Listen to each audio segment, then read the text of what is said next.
नमस्कार साथियों, ईश्वर आराधना के यूट्यूब चैनल में सभी विद्यार्थियों एवं सभी सज्जनों का हार्दिक स्वागत एवं अभिनंदन है। तो साथियों, हमने दो गणित कक्षा 10 की गणित विषय में दो प्रश्नमाला पढ़ ली और आज हम पढ़ने जा रहे हैं तीसरी प्रश्नमाला की बेसिक जानकारी। फिर साथियों, आज हमारे पास अध्याय नंबर 3 और अध्याय नंबर 3 का नाम है दो चरों वाले रैखिक समीकरण।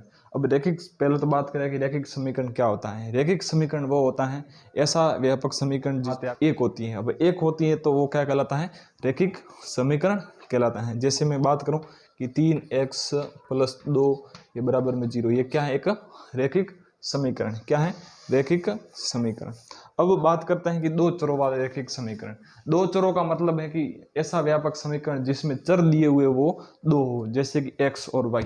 जैसे x और y, जैसे मैं बात करूं कि 3x + 2y = 5, तो ये क्या है?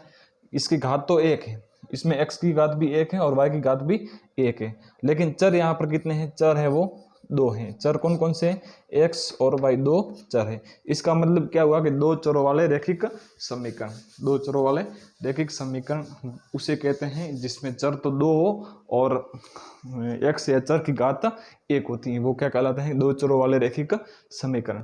फिर व्यापक रूप में रैखिक समीकरण का कॉन्सेप्ट होता है कि ax + b = 0 या फिर ax + b = c। ये व्यापक रूप में रैखिक समीकरण होती है। क्या होती है? व्यापक रूप में रैखिक समीकरण। अब इन रैखिक समीकरणों को हल करने से हमारे पास में तीन प्रकार के वक्र प्राप्त होते हैं या फिर ग्राफ प्राप्त होते हैं या फिर चित्र प्राप्त होते हैं। पहला तो होगा कि उसमें रेखाओं का व्यवहार या तो प्रतिच्छेदी होगा, कोई एक पॉइंट पर काट रहा है, या फिर कोई समांतर रेखा जा रही है, और या फिर एक ही रेखा पर दूसरी रेखा भी उसी पॉइंट से गुजर रही है।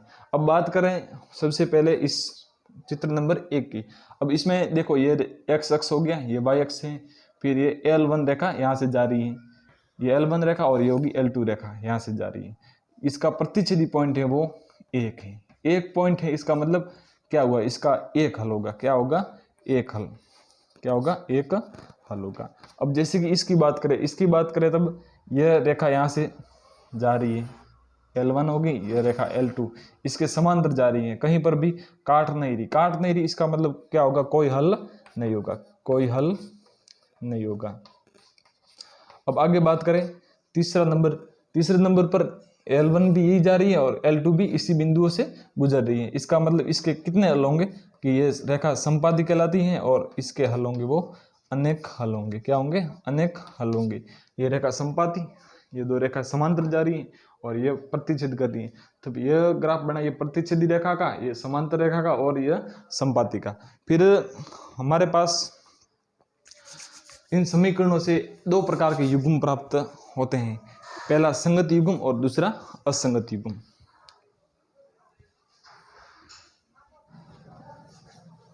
हम बात कर रहे थे रेखाओं के युग्म की, कि रेखाओं के युग्म दो प्रकार के होते हैं। क्या? कि रेखीय समीकरणों के संगत युग्म एवं असंगत युग्म दो प्रकार के होते हैं। एक तो होता है संगत युग्म और दूसरा होता है असंगत युग्म।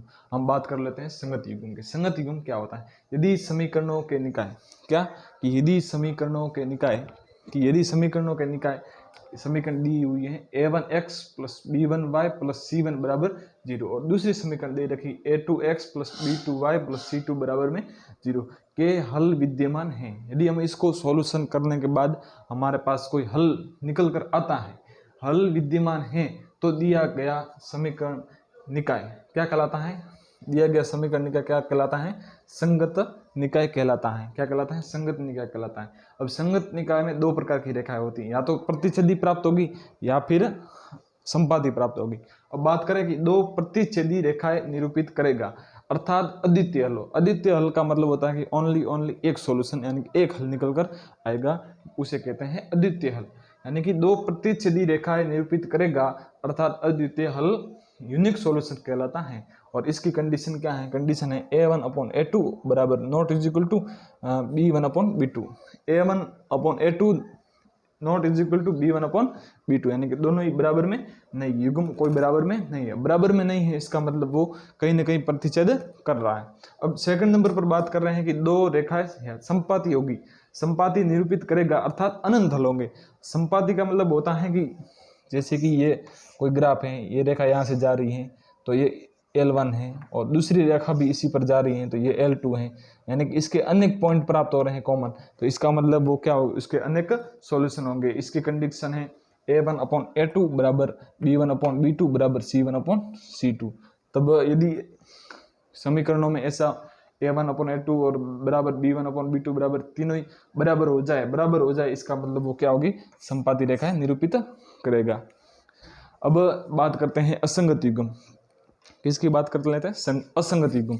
हमने पढ़ लिया संगत युग्म, अब बात कर लेते हैं असंगत युग्म की। अब बात करते हैं सेकंड नंबर, असंगत युग्म।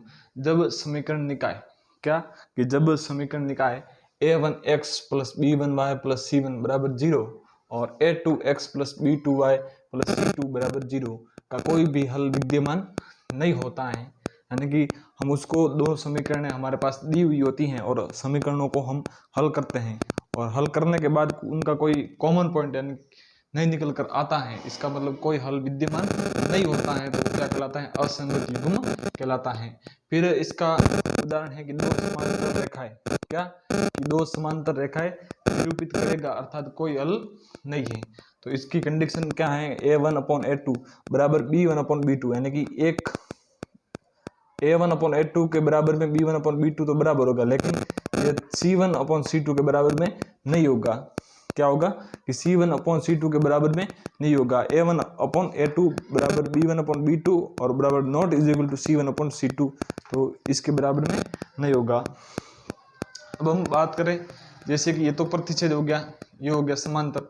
समांतर में ये L1 रेखा और ये L2 रेखा है, कहीं पर भी इसका कोई हल मतलब निकल कर नहीं आ रहा है, कॉमन पॉइंट निकल कर नहीं आ रहा, और कॉमन पॉइंट निकल कर नहीं आ रहा, इसका मतलब ये कौन सा हल है, असंगत युग्म है। कौन सा युग्म है, असंगत युग्म।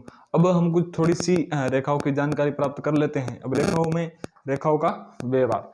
प्रथम बात है कि रेखाएं केवल एक बिंदु पर प्रतिच्छेद करे, जैसे कि ये प्रतिच्छेद कर रही है केवल एक पॉइंट पर, ये रेखा यहाँ से जा रही है और ये रेखा ये L1 और ये L2 एक पॉइंट पर प्रतिच्छेद कर रही है। इसका मतलब क्या कि केवल एक बिंदु पर प्रतिच्छेद करे तो समीकरणों का अद्वितीय हल होगा। क्या होगा, यूनिक सॉल्यूशन। अद्वितीय मतलब ओनली फॉर एक हल निकल कर आएगा, एक हल निकल कर आएगा, मतलब कॉमन पॉइंट एक होगा, एक हल यानी कि अद्वितीय हल, यूनिक सॉल्यूशन। फिर सेकंड नंबर पॉइंट है कि रेखाएं समांतर होगी। क्या कि रेखाएं समांतर होगी, इस स्थिति में कोई हल नहीं होगा, ये हमने पढ़ लिया। फिर रेखाएं संपाती हैं, रेखाएं संपाती हैं, संपाती हैं इसका मतलब कितने हल होंगे, अनेक हल होंगे। जैसे कि ये रेखा L1 भी यही है और L2 भी यही है, यानी कॉमन पॉइंट अनेक पॉइंट प्राप्त हो रहे हैं। इसका मतलब क्या है कि अनेक हल विद्यमान हैं। तो साथियों, इस प्रकार आज बेसिक से जानकारी तीसरी प्रश्नावली हमने पढ़ ली है, और जिस किसी भाई ने या जिस किसी विद्यार्थी एवं सज्जन ने हमारे इस YouTube चैनल को सब्सक्राइब नहीं किया है तो सबसे पहले सब्सक्राइब कर ले, और सब्सक्राइब के साथ साथ शेयर जरूर करें। धन्यवाद साथियों, मिलते हैं अगले वीडियो में।